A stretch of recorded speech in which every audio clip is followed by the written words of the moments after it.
Tapak-tapak jejak Gajah Mada, karya Arif Sujana. Selamat mendengarkan. Demikianlah Nyi Pruti menjadi begitu sangat murka mendapatkan lawan yang masih muda itu tidak juga dapat ditundukkannya, bahkan telah merepotkannya dengan serangan baliknya yang tidak kalah cepat dan berbahayanya. Terlihat keduanya sudah langsung meningkatkan tataran ilmu mereka, dan pertempuran di celah lereng dua bukit itu menjadi begitu seru dan juga begitu sangat menegangkan. Dan angin deru senjata mereka sudah menjadi begitu berbahaya, telah dilambari tenaga sakti membuat pertempuran mereka semakin berjarak. Putaran angin tongkat Nyi Pruti dirasakan oleh Putu Risang begitu panas menyengat kulitnya.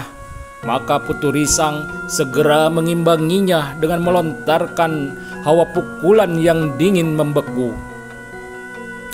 Bukan main geramnya Nyi Pruti, bau hawa panas pukulannya tidak membuat anak muda itu menyusut. Bahkan terasa serangannya semakin deras, menggulung seperti ombak samudra, membumbung tinggi, siap menghempas dan melemparnya. Putu Risang memang telah meningkatkan tataran ilmunya jauh dari yang diduganya, membuat Nyi Pruti mulai kehabisan tenaga, sibuk menghindari ke sana kemari.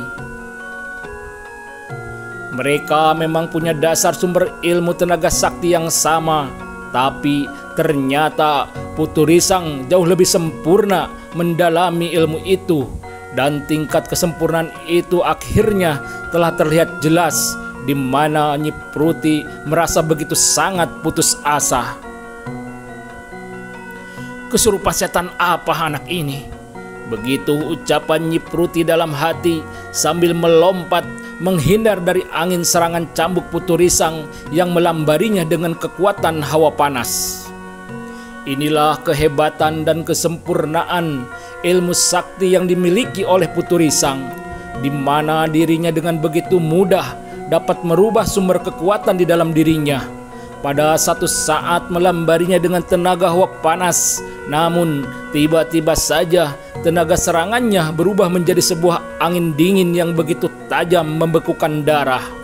Hal inilah yang membuat Nyi Pruti menjadi semakin putus asa. Tidak menyangka pemuda ini yang dikira semula begitu mudah dapat dilumpuhkan, ternyata begitu alot, bahkan tragis berbalik nyaris dapat membunuhnya. Terdengar dua kali hentakan cambuk pendek Putu Risang ke arah sekitar 5 langkah dari tubuh Nyi Pruti. Dahsyat sekali hentakan cambuk itu, tidak menyangka sama sekali bahwa angin hentakan cambuk di tangan Putu Risang ternyata sudah masuk dalam area lawan, dapat menembus dinding jantung Nyi Pruti yang sama sekali tidak menduganya. Dan angin hentakan cambuk itu nyaris seperti sebilah pedang tajam, menusuk dingin, menembus tepat di dada kiri nenek berhati kejam itu. Dan wajah Nyi Pruti langsung kaku dengan mata terbelalak. Nyi Pruti memang telah mati penasaran, nyawanya sudah langsung terbang meninggalkan tubuhnya yang jatuh rebah di bumi tergeletak kaku. Terlihat Putu Risang memandang Nyi Pruti dengan wajah penuh keheranan, perlahan mengangkat cambuknya tinggi-tinggi, masih dalam wajah keheranan tidak menyangka bahwa jangkauan ujung cambuknya telah begitu jauh dan begitu sangat mematikan. Pencuri wanita ini memang sudah ditakdirkan harus mati oleh kekuatan ilmu yang dicurinya. Terdengar suara bergema dari segala penjuru tanpa diketahui dari mana sumbernya. Baru kali ini Putu Risang mendengar suara yang begitu berat menekan isi rongga dadanya. Langsung seketika itu juga Putu Risang telah melambari kekuatan dirinya. Suara siapakah yang demikian bertenaga itu? Berkata Putu Risang dalam hati, penuh kekhawatiran bakal mendapat lawan yang jauh lebih berat, karena hanya lewat suaranya saja sudah begitu mendebarkan isi rongga dadanya. Bagus, tataran ilmumu sudah mampu menahan ilmu ajian gelap ngamparku. terdengar kembali orang yang tidak juga menampakkan dirinya. "Siapakah gerangan Tuan?" bertanya Putu Risang sambil mencoba mencari arah sumber suara itu. "Teruslah berlatih agar ujung cambukmu tidak menjadi liar mencabut nyawa manusia," berkata kembali orang itu. "Siapakah gerangan Tuan?" bertanya kembali Putu Risang, masih belum juga menemukan dari mana sumber suara itu. "Aku hanya pertapa dari Gunung Wilis. Kurestui hari ini kamu menjadi pewaris tunggal ilmuku," berkata kembali orang itu masih dengan suara bergema memantul di antara cadas-cadas bukit menjulang tinggi di celah lereng itu. Terlihat Putu Risang merangkapkan kedua tangannya di depan dada sebagai sebuah penghormatan setelah sekian lama orang yang mengaku sebagai pertapa dari Gunung Wilis itu tidak juga menampakkan diri, mungkin sudah pergi dan tidak ada keinginan untuk bertatap muka dengannya.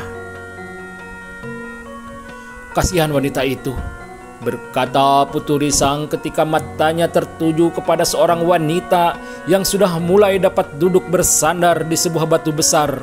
Nampaknya rasa sakit akibat benturan itu sudah mulai berkurang. "Mari ku antar kamu kembali ke tempat tinggalmu," berkata Putu Risang kepada wanita itu. "Terima kasih," berkata wanita itu yang merasa tidak takut kepada Putu Risang yang dilihatnya sebagai seorang pemuda biasa yang sangat santun. "Beristirahatlah sebentar sambil menunggu aku untuk menguburkan 5 jenazah ini," berkata Putu Risang merasa berdosa bila harus meninggalkan 5 sosok tubuh yang sudah tidak bernyawa itu.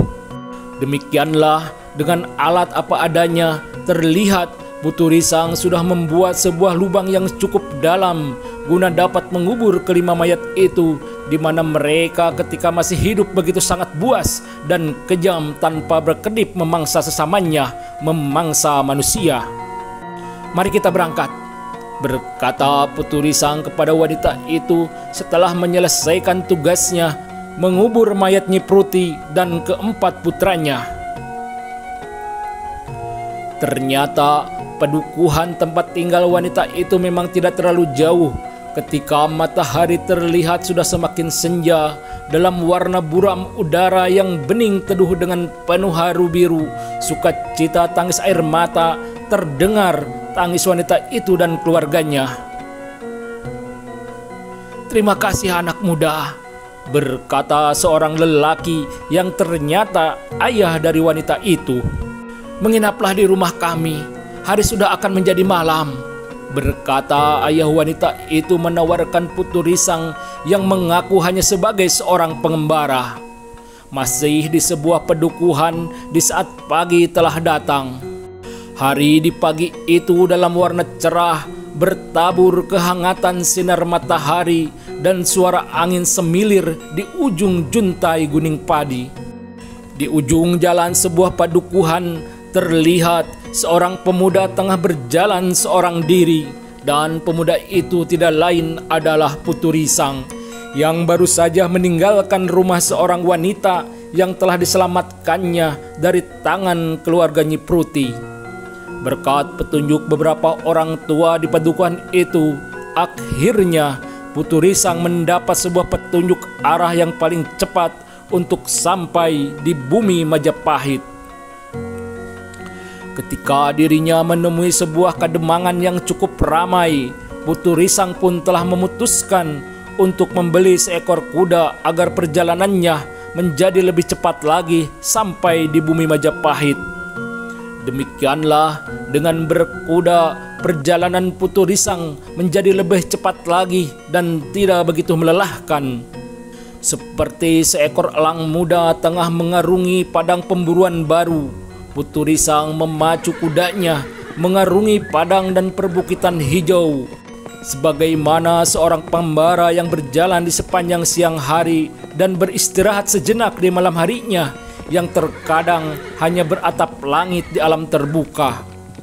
Namun Putu Risang tidak pernah melewatkan waktunya untuk berlatih mengendalikan kekuatan yang ada di dalam dirinya untuk mengukur sejauh mana lontaran yang dapat dihentakannya lewat cambuknya atau lewat kaki dan tangannya sendiri.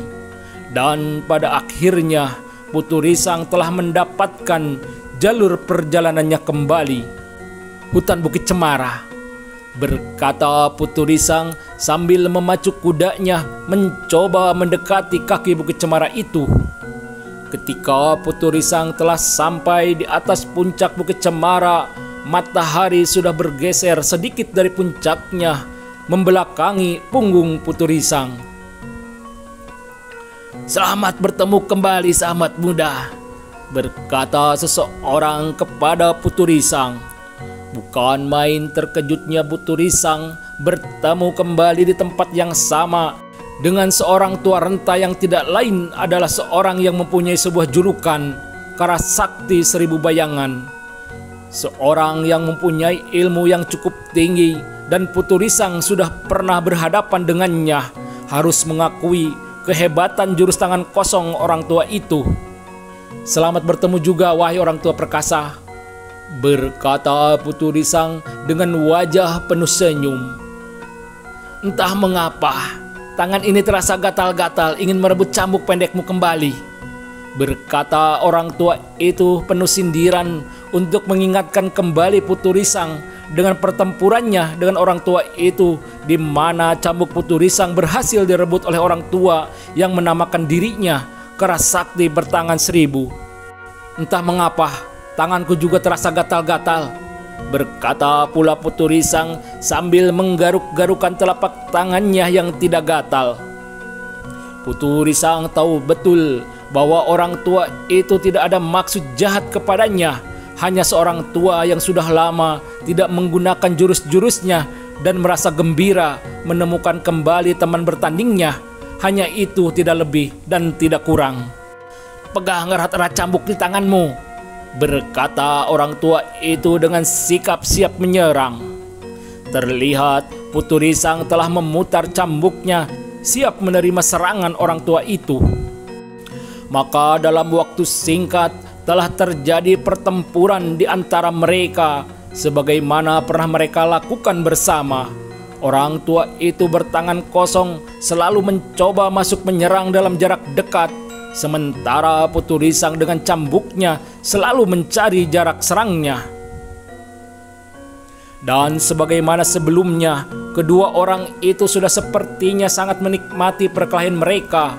Sepertinya mereka diam-diam telah sepakat untuk tidak menggunakan kekuatan tenaga cadangan, hanya sebatas kecepatan dan kelincahan bergerak. Namun lama-kelamaan orang tua itu tersadar bahwa Putu Risang telah meningkat tataran ilmunya, telah bergerak lebih cepat dari sebelumnya beberapa hari yang telah lewat. Dan Putu Risang masih saja dapat melayani perlawanan orang tua itu yang telah meningkatkan tataran ilmunya selapis demi selapis. "Setan mana yang telah merubah kamu?" berkata orang tua itu merasa sangat penasaran melihat Putu Risang masih saja dapat melayaninya meski sudah puluhan jurus telah dikeluarkannya, bahkan telah meningkatkan tataran kecepatan geraknya. "Aku bertemu setan tua di hutan cemara," berkata Putu Risang sambil tertawa penuh kegembiraan melayani jurus-jurus maut orang tua itu. Hingga akhirnya ketika orang tua aneh itu telah meningkatkan puncak kemampuannya, namun Putu Risang masih dapat melebihi beberapa lapis tataran ilmunya. Maka di atas puncak bukit itu seperti ada sebuah tontonan yang sangat begitu menarik. Terlihat orang tua aneh itu seperti seekor kera yang lari ke sana kemari dikejar ujung cambuk majikannya. "Aku menyerah," berkata orang tua aneh itu dengan napas terputus-putus. "Aku juga sudah jemu bermain," berkata Putu Risang sambil melibatkan cambuknya kembali melingkar di pinggangnya bersama sebuah senyum kegembiraan. "Aku seperti tidak berhadapan dengan anak muda yang pernah kurebut cambuknya," berkata orang tua itu sambil menggaruk-garuk kepalanya yang tidak gatal dengan wajah sangat aneh penuh rasa penasaran. Terima kasih telah meluangkan waktunya, berkata Putu Risang sambil melompat ke atas punggung kudanya. Masih sambil menggaruk-garukan kepalanya yang tidak gatal, orang tua itu masih melihat langkah kuda Putu Risang sebelum akhirnya menghilang di jalanan yang menurun. Ketika matahari telah jatuh di penghujung senja, langkah kaki kuda Putu Risang sudah berada di jalan Padukuhan Maja. Dan Putu Risang merasa jaraknya ke bumi Majapahit sudah begitu sangat dekat. Ketika semakin mendekati bumi Majapahit, ada sebuah debar dirasa. Debar perasaan rindu. Entahlah, Putu Risang masih belum menyadari perasaan apa yang selalu timbul di hatinya, membaur dengan keinginan bertemu dengan semua kerabat dekatnya di bumi Majapahit, di mana dirinya selama ini sangat begitu dekat. Wajah Endang Trinil masih saja terus terbayang di antara lintasan bayang-bayang wajah Maesa Amping, Pendeta Gunakara, Nyinari Ratih, dan ketiga bocah nakal yang selalu bersamanya seharian penuh di bumi Majapahit. Memang ada debar yang beda ketika wajah Endang Trinil tiba-tiba saja melintas dalam pikirannya, hingga akhirnya Putu Risang telah memasuki bumi Majapahit ketika wajah malam telah tiba, dan getaran debar jantungnya seperti begitu kencang tak terkendalikan. Debar perasaan rindukah, dan Putu Risang sudah tidak memikirkan apapun selain kegembiraan hati mendapatkan dirinya telah kembali di depan pesanggerahan Maesa Amping dan keluarganya. Temaram warna pelita malam bergantung di atas pendopo pesanggerahan ketika Putu Risang tengah mengikat tali kendali kudanya. Putu Risang, berkata seorang lelaki berwajah tampan yang tidak lain adalah Maesa Amping sendiri, menjenguk dirinya di batas pagar pendopo pesanggerahannya. Terlihat seorang tua mengikuti langkah Maesa Amping yang ternyata adalah Pendeta Gunakara. Senang dapat melihatmu kembali, berkata Maesa Amping sambil memeluk Putu Risang penuh kerinduan. Doa kami selalu menyertaimu, wahai anak muda, berkata Pendeta Gunakara dengan wajah penuh kegembiraan melihat kembalinya anak muda itu. Bawa kudamu ke belakang, setelah bersih-bersih aku ingin mendengar cerita perjalananmu, berkata Maesa Amping kepada Putu Risang. Ketika malam sudah larut bergelayut, suasana di pendopo pesanggerahan keluarga Maesa Amping masih saja terlihat dipenuhi suara kegembiraan. Terdengar Putu Risang bercerita semua yang pernah dirasa dan ditemui di perjalanan tugas pertamanya menjadi seorang utusan rahasia Raden Wijaya. Namun mengenai kitab pusaka Pertapa Gunung Wilis telah dilewatkan oleh Putu Risang. Pada suatu saat aku akan bercerita kepada tuanku Senapati Maesa Amping, berkata Putu Risang dalam hati berjanji untuk bercerita kepada gurunya sendiri Maesa Amping tentang sebuah ilmu rahasia yang tidak sengaja didapat lewat Ki Kumbara di dalam sebuah gua. Dan keesokan harinya Maesa Amping sudah membawa Putu Risang menghadap Raden Wijaya. Bukan main gembiranya Raden Wijaya mendapat berita bahwa pesannya telah tersampai langsung kepada Ratu Turuk Bali. Apapun keputusannya, aku sudah merasa tidak berdosa lagi sebagai seorang kemenakan, berkata Raden Wijaya sambil menarik napas panjang seperti tengah melihat sendiri wajah kegundahan Ratu Turuk Bali yang dapat dipahami memang sangat sulit berada dan berdiri di dua buah kubu yang sama-sama dicintainya, antara suami dan keluarganya, antara pengabdian dan ketulusan cinta kasih keluarga yang pernah membesarkannya. Kami bermaksud hendak ke Tanah Lapang melihat kesiapan pasukan Ki Sandikala, berkata Maesa Amping kepada Raden Wijaya memupus lamunannya tentang Ratu Turuk Bali. Tadinya aku akan mengajak dirimu bersama ke benteng Tanah Ujung Galuh, membicarakan beberapa kesepakatan antara kita dan Panglima Besar pasukan Mongol, berkata Raden Wijaya kepada Maesa Amping yang ditangkap oleh Putu Risang bahwa ternyata armada besar bangsa Mongol itu sudah tiba di bandar Tanah Ujung Galuh. Tapi Putu Risang tidak bertanya dan berkata apapun tentang pasukan Mongol itu. Dia dan Maesa Amping pagi itu hanya bicara mengenai tugasnya. Begitulah arah pikiran Putu Risang. Demikianlah Maesa Amping bersama Putu Risang telah berjalan menuju Tanah Lapang melihat Ki Sandikala tengah menempa sebuah pasukan khusus, sebuah pasukan cadangan. Ternyata di Tanah Lapang Ki Sandikala tidak sendiri mengawasi pasukannya yang tengah berlatih penuh semangat. Di Tanah Lapang itu mereka juga dapat menemui Menak Koncar, Menak Jinggo serta Putut Prastawa ikut membantu Ki Sandikala. Ternyata mata Putu Risang juga melihat seorang gadis ada bersama mereka. Siapa lagi kalau bukan Endang Trinil. Ketika Maesa Amping tengah bercakap-cakap bersama Ki Sandikala, terlihat Endang Trinil datang mendekati Putu Risang yang tengah berdiri seorang diri. "Kapan Kakang Putu Risang datang?" bertanya Endang Trinil kepada Putu Risang ketika sudah dekat. "Kemarin malam," berkata Putu Risang singkat dengan jantung terasa berdebar kencang seperti ingin lari pergi menjauh. "Aku bosan berada di Tanah Lapang ini.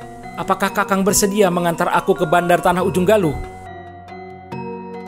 berkata Endang Trinil kepada Putu Risang, tidak mengetahui perasaan apa yang diderita di dalam jantung anak muda itu. "Aku bersedia," berkata Putu Risang sambil menganggukkan kepalanya. Sementara di dalam pikirannya telah terjadi peperangan antara sebuah kegembiraan hati dan rasa kecut jalan bersama seorang gadis, seorang Endang Trinil. Bukan main senangnya hati Endang Trinil mendengar kesediaan Putu Risang itu. Terlihat Endang Trinil tengah menghampiri Ki Sandikala untuk meminta izin darinya melihat-lihat suasana di bandar Tanah Ujung Galuh. "Pamanku mengizinkannya," berkata Endang Trinil kepada Putu Risang penuh kegembiraan. Ketika mereka akan berangkat, terlihat Maesa Amping dan Ki Sandikala melambaikan tangan ke arah mereka sebagai tanda merestui dan berhati-hati selama di Tanah Ujung Galuh. Demikianlah kedua muda-mudi itu telah berjalan beriring ke arah bandar Tanah Ujung Galuh. Dan kecanggungan demi kecanggungan seakan terus terkikis di hati Putu Risang lewat canda ceria Endang Trinil. Dan Putu Risang sudah dapat menapakkan kakinya di bumi, tidak terasa mengapung lagi. Dan setiap kata tidak terbata-bata lagi, tapi lancar seperti pena sang penyair dalam pengembaraan cintanya. Ketika mereka tiba di padukuhan Ujung Galuh, terlihat beberapa prajurit bersama para pemuda di sebuah gardu ronda jaga. "Paman Sandikala mengatakan kepadaku bahwa prajurit asing yang saat ini singgah di bandar Tanah Ujung Galuh adalah orang-orang kasar, sering berbuat onar," berkata Endang Trinil kepada Putu Risang. "Mungkin itulah sebabnya Tuanku Senapati Raden Wijaya telah menempatkan beberapa prajuritnya untuk berjaga-jaga di padukuhan Ujung Galuh," berkata Putu Risang menanggapi perkataan Endang Trinil. "Tuanku Senapati Raden Wijaya mungkin tidak ingin terjadi hal yang dapat menyengsarakan para penduduk di sini," berkata kembali Endang Trinil. "Hari ini Tuanku Senapati Raden Wijaya akan melakukan pembicaraan resmi dengan Panglima Besar pasukan asing itu," berkata Putu Risang. "Pastinya sebuah kesepakatan bersama untuk menghadapi penguasa kota Raja Kediri," berkata Endang Trinil menambahkan. "Sepertinya kamu tahu betul semua kejadian di atas bumi Majapahit ini," berkata Putu Risang kepada Endang Trinil. "Aku sering menguping pembicaraan pamanku. berkata Endang Trinil tersenyum sambil menutup bibirnya dengan sebuah tangannya. Manisnya senyum itu, berkata Putu Risang dalam hati sambil terus berjalan di atas tanah keras jalan Padukuhan menuju bandar Tanah Ujung Galuh. Akhirnya mereka telah sampai di bandar Tanah Ujung Galuh. Dari sebuah dermaga kayu mereka berdiri telah melihat sekitar 13 perahu asing yang sangat besar. Di tepi pantai ke arah Muara Kalimas mereka juga melihat begitu banyak barak-barak para prajurit asing. Terlihat juga di sepanjang jalan tepi bandar Ujung Galuh ada beberapa prajurit asing yang tengah berjalan dan duduk-duduk berkumpul di depan beberapa kedai. Suasana bandar Ujung Galuh itu menjadi begitu ramai. Duhai anak manis, pasti kamu orang baru di sini. Karena beberapa malam aku tidak pernah melihat wajahmu. Tunjukkan padaku induk semangmu agar aku bisa mampir nanti malam, berkata seorang prajurit asing yang tiba-tiba saja berhenti di dekat Endang Trinil dan Putu Risang. Bersamanya ada 3 orang prajurit asing lagi. Dari mulut mereka tercium aroma yang sangat menyengat, aroma minuman keras. Semula Putu Risang hendak menarik tangan Endang Trinil, mengajaknya pergi menjauh dari orang-orang asing itu. Tapi bukan main terperanjatnya Putu Risang melihat sikap Endang Trinil jauh di luar perkiraannya. Putu Risang melihat Endang Trinil tersenyum sambil menutup sedikit bibir kecilnya. Mengapa harus menunggu nanti malam? Terlalu lama, berkata Endang Trinil dengan senyum sangat genit sekali.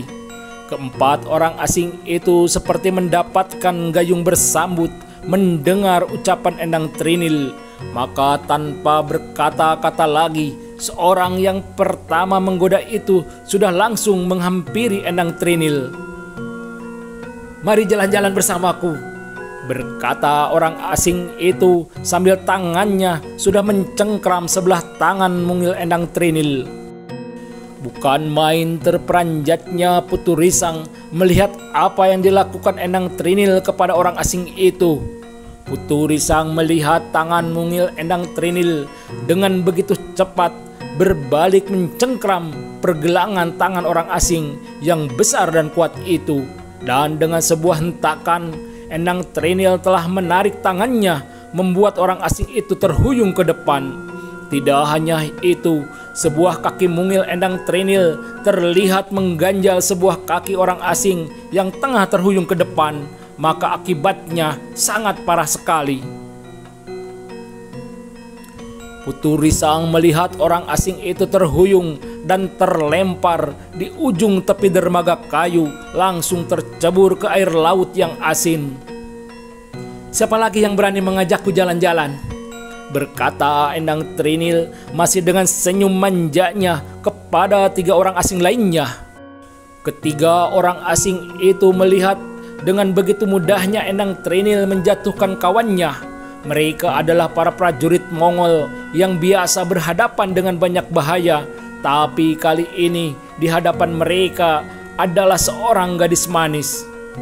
Aku akan mengajakmu dengan paksa, berkata seseorang yang sudah menjadi sangat penasaran, menganggap apa yang diperbuat oleh Endang Trinil adalah sebuah kebetulan. Aku tidak suka dipaksa, berkata Endang Trinil dengan senyum manisnya bertolak pinggang.